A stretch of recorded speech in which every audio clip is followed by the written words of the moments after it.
and then so there we go. So just to give you a bit of an overview of the course as a whole before we get into thinking about this module very specifically. As you, I am sure, are aware, you've signed up for Module 1 today, which is around understanding the digital landscape. So I suppose as a quick sort of health warning, we're not really going to get into crowdfunding specifically in any great degree of depth in this particular session, because really what we're trying to achieve today is to think about that broader landscape. So we're thinking about who is online, how they're doing it, and then we're really going to take a bit more of a deeper dive into how they're actually giving, what we know about digital giving generally, and also to take a bit of a look at what has the last couple of months meant in terms of the current situation, the coronavirus crisis. Although hopefully I'll remember to give you the health warning later on. We're still in very early stages of actually getting decent data on that at the moment. So that's what we're up to today. And then if you join us next week, we'll go into Module 2, which is having looked at the external world, we then take a deeper dive into the internal situation at your archive and think about how that might affect your success. We also look then at the particular pieces of software that you might need, the real sort of practicalities, and a very important point number 3, which is about finding your crowd. You can't crowdfund if you haven't got that crowd in place to potentially raise money from and to amplify your message. Module 3, we're really going to focus in on the case for support, the messaging really in that module, and we'll have a look at that point at some successful campaigns as well that you might be able to draw on for some inspiration. And then the final module, making the most of the campaign, is about how can you do the best with what you have, what you've done already. So we'll talk about some topics like how do you know whether or not you're successful, but how might you be able to bring in some principles like testing. One of the brilliant things about the digital world is your ability to test and learn. And then finally, you've got your crowd, you've potentially raised funds from them, so how do you grow and develop those relationships with people over time? So that's our final module 4. I think you've already started introducing yourself, but I don't know if there's a couple of people who arrived a little bit later might not have seen or heard. So if you haven't had a chance, if you could just say hi in the chat box, tell us who you are, where you're from.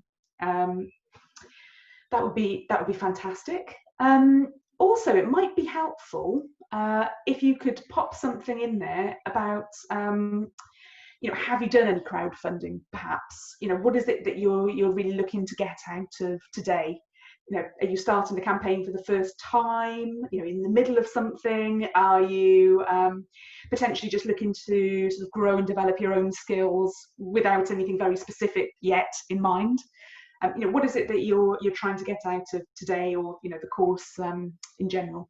That would be great if you wouldn't mind popping something in the chat box there. That would be really helpful. I should probably say hi as well. You've probably figured out I'm Claire because I'm talking at you. So yes, I'm Claire Routley. I've been a fundraiser for a variety of organisations for about 15 years, which slightly scares me because I always think that I'm some recent graduate, but I'm really not. And I'm generally, I suppose, a bit of a fundraising nerd. I really love the theory of fundraising. I love planning. I love the detail of things. And over the last couple of years, I've really, I suppose, been on a bit of a personal quest to increase my knowledge in the whole digital area. So I finished off my CIM digital diploma this year. So that's been incredibly helpful for me, and hopefully I can sort of share some of that knowledge that I picked up during that course through this series of webinars that we're going to be doing. So that's me. Lovely to meet you all. Thank you for coming. So before we actually jump in, like I said, we're not going to dwell hugely on crowdfunding specifically today, but I thought it was probably useful for the whole of this course to discuss, what crowdfunding actually is, in case anyone, wasn't quite sure what they were signing themselves up for. And I like this definition. It's, obviously it's very sort of simple and quite sort of tongue-in-cheek, but they say it's a crowd, it's a bunch of people who are providing you with funding, hence crowdfunding is a bunch of people giving money. Like I said, a nice sort of simple definition, but I think there's a few other characteristics which really sort of differentiate crowdfunding actually. It tends to be that it's a large number of people giving a small amount of money.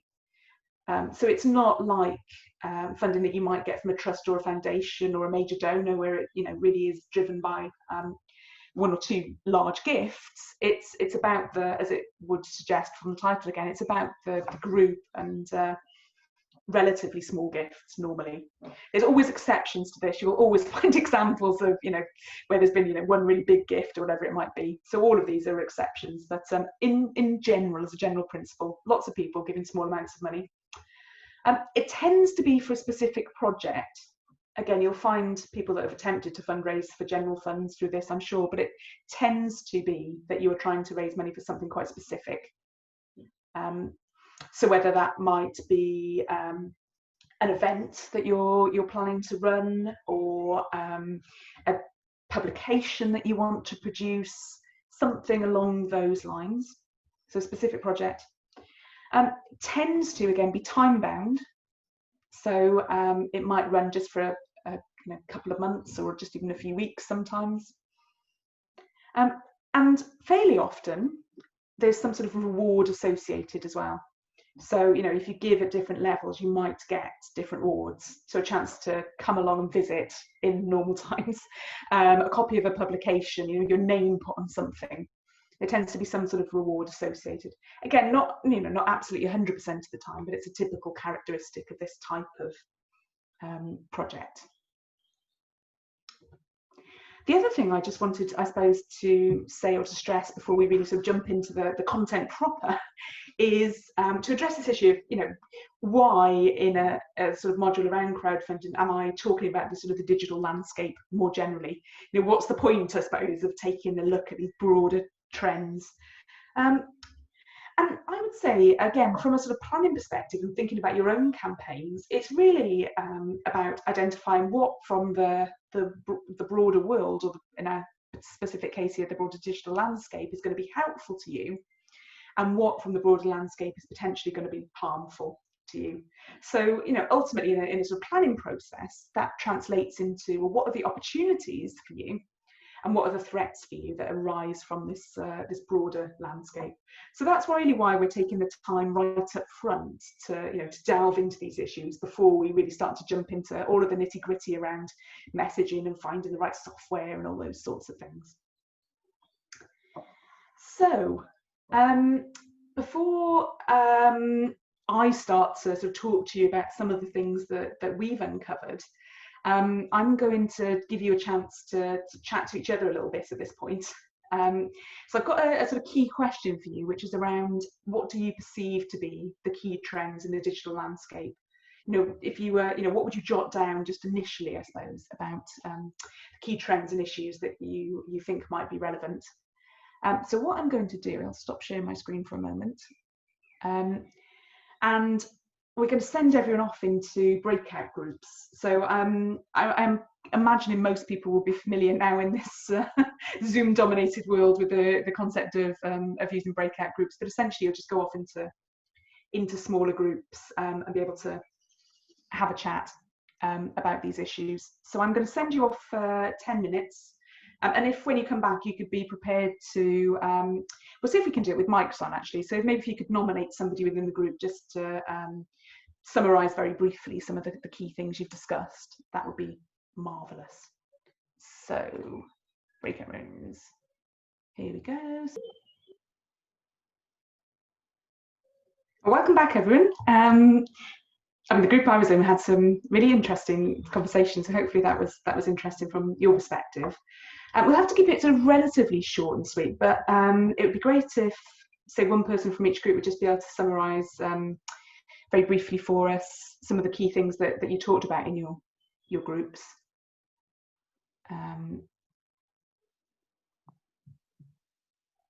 if anyone wants to go first, otherwise I'll pick on somebody. Okay, shall I, Elspeth, can I pick on you? Would you be able to just Yeah. tell us what you talked about in your group? So we talked about sort of not new digital, but kind of digital things we were doing since lockdown. So sort of trying to be a bit more digital with how we engage with users and how we might undertake outreach. So Beth was talking about kind of WordPress sites. And sorry, Beth, I can't remember the other things that you mentioned, but certainly from my digital exhibitions, that's something we've been sort of looking at as well. My employer's a bit more cautious about kind of external sites, so kind of WordPress is out for us, but we finally kind of got kind of an exhibition together that we were having on site, obviously can't at the moment. And then I spoke a little bit about Volunteer Makers, which is a kind of a website. It's sort of a business model, I suppose, you buy into, which is, it reminds me of the crowdfunding model, because you engage volunteers on kind of macro and micro levels. So you might get somebody giving £10 for your crowdfunding campaign, you might get somebody doing a micro volunteer of retweeting one of your tweets or sharing your Facebook posts or something like that. So. Thanks, Elspeth. Jan, would you mind if I pick on you? Because I know you're in a different group. So, would you mind summarising for us? No problem. Hello, everyone. I missed the beginning because I ended up in a room all on my own, talking to myself. That's how I knew you were in a different group, because I ended up bumping you off somewhere else. So what did I hear? I joined, we had a bit of a grumble about local authorities, clearly. I joined a meeting where people were saying, well, this was an example of what is a digital trend. We talked about distributed leadership, we talked about distributed learning. We talked about, on one hand, digital can alienate people, and particularly older people or people with disabilities, but the converse is also true. Yeah. In fact, it can be a means of promoting connectivity and inclusiveness, and not just in those groups, but also those from rural communities and those who are disadvantaged by the costs of travel, for example. I suppose then I had a bit of a talk. I talked about social media, and the fact that younger people, the youngest, are there now. So this is an opportunity to be where they are, and to really align ourselves. They've grown up social and they expect to connect there, and they tend not to affiliate to organisations through memberships, for example, or subscriptions, but they'll move fluidly through causes digitally. And so there's an opportunity for us to work in the way that they work.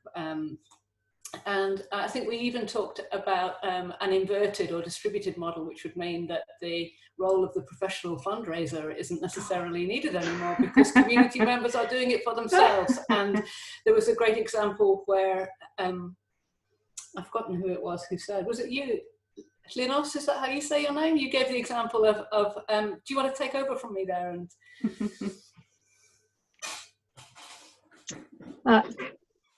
we were just saying that sort of locally there's been a few, it's not any archive organisations, but some heritage museums that are having issues with their funding and look like they possibly will fold. And there's been crowdfunding campaigns that hasn't come from the museums themselves, it's come from local people in the community who are worried, don't want to see them close, and they've started the campaigns themselves, and they seem to be taking off, and it looks like I think they're going to meet their the target that was set. So that, I mean, I think that's amazing. And that, so it could be that people might be, doing it for themselves, as Jan said. Yeah, Richard's saying the rise of the citizen fundraiser. That's that's fascinating. I mean, if you want to point us at any of those specifically, Linus, we could potentially when we come to talk about some case studies in a couple of weeks, that would be great to see actually. Brilliant. So I'm not sure if you're in a different group, Laura, but you're sort of next to me in the Zoom. So I don't know if I'm picking on you. Were you in a different group? Would you be able to? I was, and I'm the one with the notes. So look at that. Excellent picking on. Again, we had a bit of a chat about this move towards online engagement and it becoming more important as we've had to shut down buildings, having to do more engagement work. And also, generally speaking, the move towards social media in all its platforms. Speaking for my organisation, we have Twitter, Facebook, Instagram, Flickr, blog, everything available is there. The other thing we had a chat about was changing user expectations with digital. I have a lot, and I bet I'm not the only person, a lot of people out there who seem to think that my entire archive is digitised. And they can access everything they need to know digitally, and actually they can't. So whilst digital is a brilliant tool, it's not everything, and that balance. And we had a bit of a chat about how digital helps you publicly acknowledge people, so your partners and your funders can do that better to a wider audience through using digital as well. I think that's it. Then we also had a bit of chat about the kind of the fake news media in terms of the wider trends of what's happening, but also the fact that on the other side you've got free accurate information, because there's huge numbers of journals going online and things as well, so you've got that balance as well. So I've seen quite a lot actually that now during COVID-19 are offering their articles for free. It's great. I'm downloading everything. I think that was everything from us. Fantastic. Thank you so much for that brilliant input, everybody. It's really I think you're probably thinking in a perhaps even more sophisticated way than I was putting the slides together. So but just to give you, I suppose, a little bit of a health warning for the next few, I'm giving you some really sort of broad statistics, really, that apply at population level. And I think, as you kind of alluded to in these discussions, it's really important to think about, well, given our particular situation, our particular archive or organisation, our particular audience, how does this apply to us? But like I said, if I give you this the big broad picture, it at least sort of gives you a starting point really to reflect on. So let's leap on. So big broad picture, who's online, and I suppose the point of this one is most people are. Obviously, with Jan's caveat in mind that there's certain groups who do find it harder to access the internet, but currently 93% of households have internet access, so it is the majority of the population. Again, it's interesting to drill down. This is looking at recent internet users by age. Again, it says 91% of adults are recent internet users. And when you get into these younger age groups, it won't be any surprise to you really to say it's really high. It's 95% of 16 to 74s, for example, and it's the very oldest where the participation rates drop off that little bit more. But again, having said it's the very oldest that are using the internet less. Again, you can see quite obviously it's the biggest jumps or the biggest rise is in these older age groups as well, which may well just be a cohort effect as people who are familiar come through. But again, I think don't necessarily write off. We don't need to be there digitally because our audience is older, for example, because they are in increasing numbers. Which again, this slide is me kind of hammering home this point, I suppose, just as to how engaged slightly older audiences are. I love the first stat, which says actually, and this really surprised me, I have to admit, when I dug it out, but boomers and seniors are spending 2 hours more a week online than people aged 16 to 34. And I said, it's maybe just a bit of a focus group of one, but I've got a daughter who's 22, and it's really interesting because her and actually quite a lot of her friends have put things like social media limiters on their phone. They want to engage more in real life, IRL. See, I'm definitely down with the kids. They really want to have that sort of personal engagement. They're limiting their digital time. Whereas then I look at my mother-in-law, who's 70 and is just constantly lives her life on Facebook. And any of her family or friends put something out, and she's always sort of commenting and.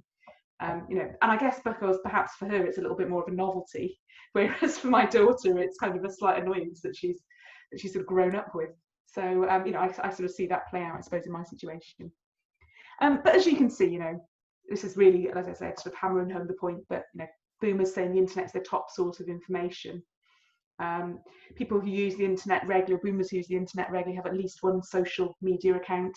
The second point is quite an interesting one as well, being that they're more likely to share content than younger generations, which again would speak into, I suppose, the point that you raised about actually this sort of citizen fundraiser, that you know, it's inspiring the people around them perhaps, and you know, sharing these stories.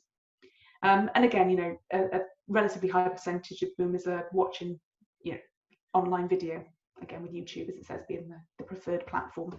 So as I said, that's me really just hammering home that point about, you know, just because maybe your audience are a little bit older doesn't mean that they're not, you know, online, and you know, online and very engaged online as well, I would say. Claire, can I add something quickly? Yeah, sorry, I was really late. So, but I work for a library that's also got a collection in it. But we can't assume, it's probably already been said by Jan, but we can't assume that people have internet access, therefore know how to use these systems. So there might be a skills gap, or there definitely a skills divide. Yeah, it's definitely worth being aware of. I think in terms of, I think also as well, just we need to differentiate slightly between the sort of the fundraising and the service delivery as well, actually, and potentially from a fundraising perspective, that's perhaps less of an issue. But you know, absolutely, I think, you know, for your practice in general, it is, you know, it's been interesting actually in my little village that I live in about, you know, we've sort of set up street coordinators and things to make sure that everyone does get paper information, because it's so easy to assume that everybody is, you know, picking this information up, but absolutely, you know, it's still really important for some groups, isn't it? So having sort of talked a little about, you know, who's online, we've got the, you know, how are they actually getting online? And again, you know, when we pulled all this together, I think this was a surprise to me in how dramatic the change had been over time. You may have noticed we had a version of this course that was running again IRL that was put together maybe 3 or 4 years ago, I think. And you know, just seeing this sort of the change in since we developed the original version of the course. So as you can see, you know, that accessing the internet via your smartphone as the, you know, the sort of the key device is really critical. And just over the last couple of years, actually, the stats say that the average data use on a SIM card has gone from 0.87 gigabytes in 2015 to 1.9 gigabytes in 2018. So essentially a doubling, really, of the amount of data that people are sort of consuming on their smartphone. So the importance of the smartphone obviously has grown hugely. And most people, I'm sure, have sort of come across this, again, this fact, but one of the things that Google now takes into account when it's actually ranking websites is your website smartphone accessible. So again, I think it's, you know, very important and potentially grow even further, the importance of actually just using that phone to get online. It's really interesting again to look at, and how far the desktop PC has perhaps sort of fallen down the league tables as well. You know, it seems that, okay, smartphone really, really important, but these other things are all sort of laptops, tablets, you know, it's that on the go way of accessing the net, isn't it? With that traditional sort of desktop PC, one of the less important ways nowadays. This one does what it says on the tin, really, but just to say that, you know, on average, again, people are spending about 3 hours 15 minutes, you know, and over time that trend is increasing of the amount of time that people are using the internet. If you're like me, you know, I find it really difficult actually to estimate how much time I spend online, because it's such a key part of, you know, just hopping on and off from a work point of view, isn't it? Especially at the moment. Okay, so that's, you know, a few statistics, probably not massively surprising, but, you know, definitely worth, I think, pointing to in terms of your own future planning. I did have a quick look then at, you know, how have these things been impacted by COVID? Because I guess a lot of us have got a sense that, you know, maybe people are spending more time online. So it's really useful to be able to sort of dig out a few statistics for you in this area. So this is looking at the percentage of internet users, as it says here, in select countries. So it's not UK only, but gives you a sense of, you know, the wider picture, who report spending more time using each device. So again, you can see the importance of smartphones here. So 76% of users are saying they're spending more time on their phone. But essentially every device, you can see an increase in the amount of time that people are spending online. I've seen it on the smartphone, particularly called doom scrolling, particularly in the early days of the virus when nobody really knew what was happening. This idea that you just sort of sit there with your social media feeds or the BBC website or wherever it might be, just scrolling, trying to make sense of that sort of situation that you're in. But as I said, the overall picture is just people are spending more time on all of these internet connected devices. What are they doing on them? Again, in the COVID world. Again, all of these have, you can see people saying they're spending more time. But again, probably not hugely surprising, but spending more time watching shows and streaming services. For us, perhaps slightly more relevant, spending longer sitting on social media, messenger services, music streaming, etc., etc. So, people really, I suppose, are looking at the digital world for their various forms of entertainment, really, as well. What was quite interesting, though, as well, was that when they actually sent out this survey, they said a lot of people said that they expected these habits to continue after COVID. And for example, so 15% of them said that they expected to spend more time on social media. So, obviously, it's tricky, isn't it? Because we are, as a species, pretty bad at judging how we will behave in the future. So you always have to take these sort of predictions with a little bit of a pinch of salt. But it's interesting that people are saying that at this point, although we know we need to see the data to see how it actually sort of plays out, really. And again, the picture is growth here. This is looking at increased social media use by age group. So again, probably not hugely surprising to see that it's the youngest people that are increasing their social media usage the most. But again, given probably that a lot of our audiences, I know not everybody's, but probably a lot of our audiences might be towards the sort of the middle age and older end of the spectrum. Even in the oldest group they survey, it's an additional 32% of people are saying that they're spending more time on social media. So again, perhaps if you are working with older audiences from a sort of fundraising perspective, they are likely to be spending that additional time on social. So that's just a little bit of, like I said, we need to see more hard data, but I found it quite helpful to see some of these statistics, on that sort of current situation, really. So this is obviously, pre-COVID data, but looking at, where are people when they're spending this time online. What's, I think, interesting and perhaps slightly scary is how much of our digital time is owned by relatively few organisations nowadays. So I'm sure you're aware that Facebook, for example, owns Instagram, owns WhatsApp, and also apparently has I've never used it, Oculus, a VR service. Google, I put into a search of what sort of services and sites does Google own. I mean, YouTube is probably one that everyone's very familiar with, but it was pages and pages and pages of sort of different sites and services that are actually sort of Google owned nowadays as well. So a lot of our online life is being curated to some extent by a few sort of large tech giants, really. But in terms of sort of social media specifically, then where are they? Again, probably not hugely surprising to see that Facebook is still really very much the sort of the dominant platform. But it is, interestingly, in some decline, although still very much the sort of the biggest player in the market. Sites that seem to be growing particularly are people who are using WhatsApp and Instagram particularly. Again, I give you the caveat here that I think it's really important. Okay, these are again the overarching statistics, but it's really important, I think, to think about your own particular audience and where they are. Again, this is it's very sort of broad generalizations, isn't it? But again, it seems to be that if your audience are a little bit older, for example, that Facebook is likely to be their social media of choice. So it's not about necessarily getting on everything. It's about really understanding your audience and understanding which of these services they're using and actually being where they are.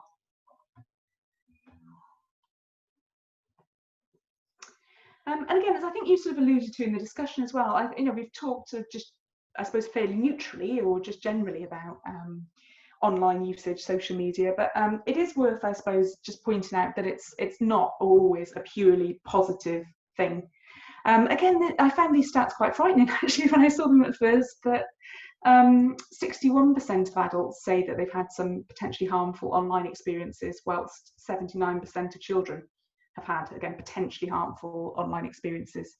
And as you can see on the right-hand side, that where these harmful experiences occurred, interactions with other people, data or privacy, and sort of hacking and security are three of the sort of the big concerns that people have. But again, on balance, the majority of people say that the benefits outweigh the risks. So 59% of people agree with that statement, that the benefits of a digital really outweigh the risks of being there. Okay, so that's really, as I said, quite a sort of speedy overview really of some of the big trends, with that big heavy caveat that, as expressed earlier, that it's really about your audiences and understanding them really ultimately. But like I said, those might be some useful starting points to get you thinking and looking at relevant data. What about giving generally though, given that again that we're interested in crowdfunding and the potential for more sort of digital fundraising work. This is again, might be, if you're interested in this whole area, a really helpful study to dip into. This is the M&R benchmarks study. So it comes out every year, and it's something that gets digital or charity digital marketeers really excited, looking at what the sort of the overarching statistics. And it shows in this particular one the revenue change over recent years. So particularly you might be interested in cultural. That's there's been a big sort of uplift to cultural giving online. But again, uplifts across most areas. They do say that over the last year, they were looking at 2017 to 2018, the increases, as I'm sure you can see from the graph, comparatively smaller. But what M&R benchmarks take away from this is that there was a huge jump in that 2016-2017 year for a lot of organisations. And so really what you're seeing with that slower growth in 2017-18 is the situation starting to normalise, I suppose, after some more dramatic increases in previous years. One thing though that M&R say they don't include in these figures particularly though is Facebook and Facebook fundraisers. So again, if you are a Facebook user, I'm sure you will have seen examples of this in the last couple of years in your timelines, but if you haven't, it's just worth sort of pointing out. So between 2015 and 2019, over those 4 years, Facebook fundraisers raised £1.6 billion for various charities. About half of that came from birthday giving, which again, if you use Facebook, I'm sure you've seen the idea that people can donate their birthdays and people can give to a charity rather than buying them a present. And what M&R benchmarks estimate is for every $100 that's raised online elsewhere, $1.77 is raised through Facebook fundraisers. So it's a potentially going to be a growing area. And I think it's Facebook, I think, are very keen to be seen as positive influence. And I think this is part of their sort of marketing approach really. So I'm sure they'll want to make the most of this.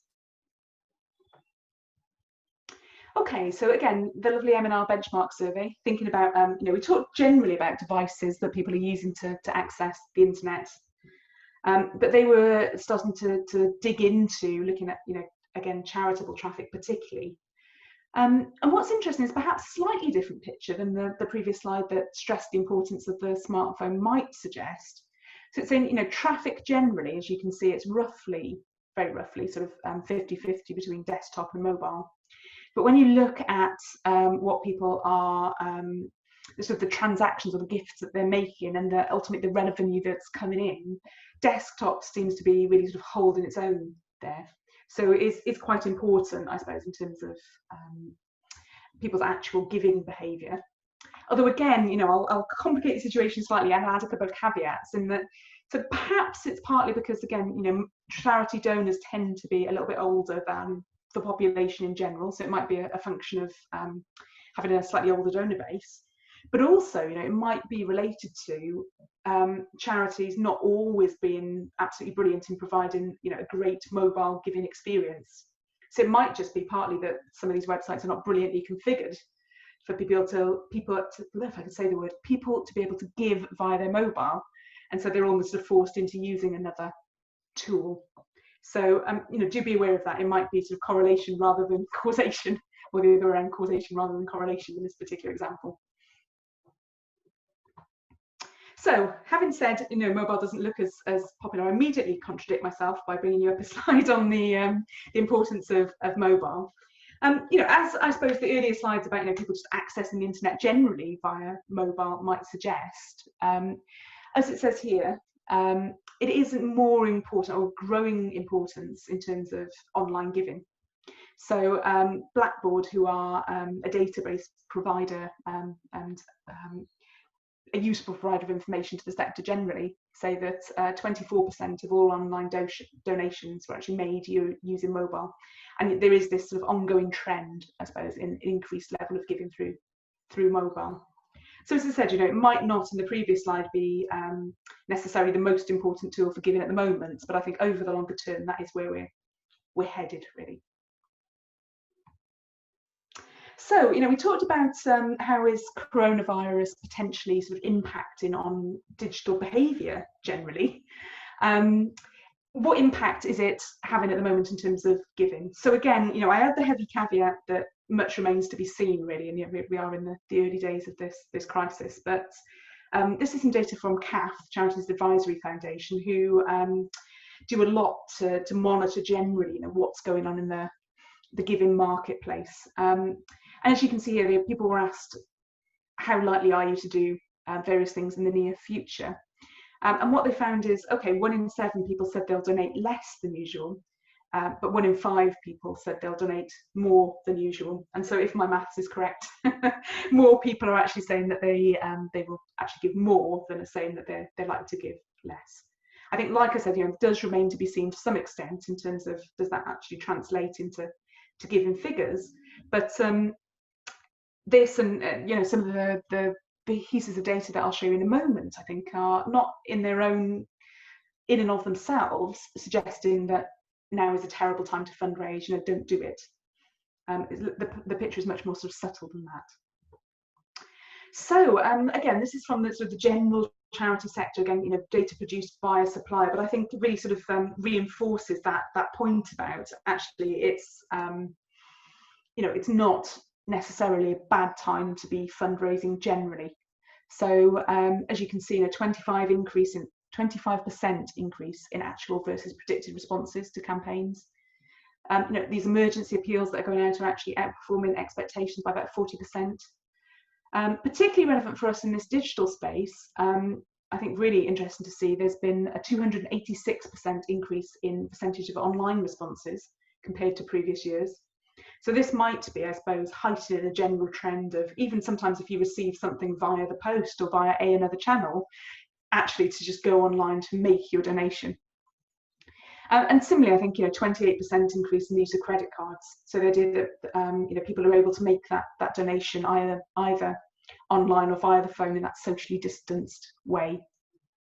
As you can see, I can't do words today. As you can see here, the number of regularly giving cancellations has, you know, there was a spike absolutely in the early months of the crisis, but again has reduced. And again, people are sort of calling into charities as well. So okay, this is the, you know, the broad charitable sector, but like I said, I think it reinforces that point about you know, this is not necessarily in and of itself a time to stop fundraising.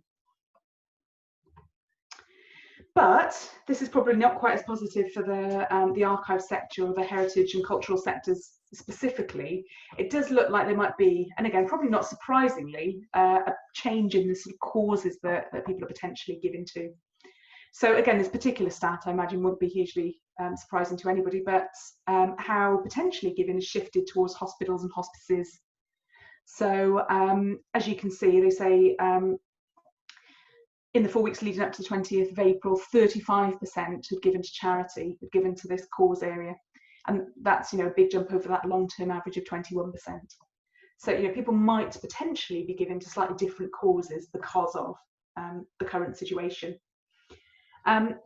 But again, you know, what I would say, and I debated about whether to put this example, and we discussed it in my breakout group actually, in here just to kind of give you a boost, but I'm saving it for when we actually really dig into some examples of campaigns. There's a beautiful campaign that we've mentioned in our breakout group around Dr. Jenner's house, an archive which has gone live recently and been, you know, very successful. You know, and there's lots of other examples, I suppose, of non-COVID related organisations who are doing well. So again, one that just jumps out off the top of my head, Chester Zoo, you know, had again a brilliantly successful appeal. But I suppose, you know, what I might take away from those is, you know, in a situation like we're in at the moment, it's really important to show the importance and the relevance of your work given the situation. Okay, it might not be directly related to, you know, a cure for coronavirus, but I think we have to tell people why it matters at the moment. That's my key takeaway. But I'm starting to get into some topics for later on, so I'll jump back to today. So we're almost at the end. I realise you've had quite a lot of of me talking to you, and the later sessions I think are going to be more opportunity for you to get a bit more interactive. This one was really a little bit more sort of scene setting, so I apologise. It's a bit much, bit more of me than I would normally like. But just the final sort of thing we were going to get you to do before we finish up is just to really very quickly summarise what a key takeaway might be for your organisation.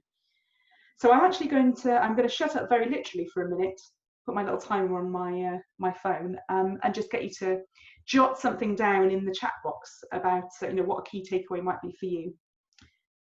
And I will stop sharing so I can see the chat box a bit better, and I'll sort of try and bring together a few of the sort of the key points. So there we go. You have a minute.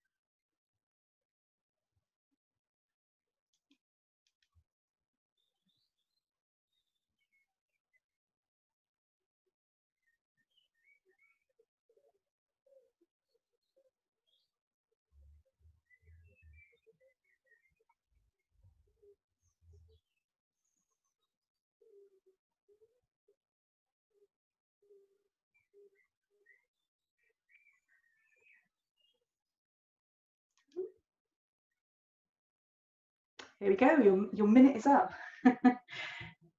My birds in the background are providing a lovely soundtrack there, aren't they? So what is everyone saying?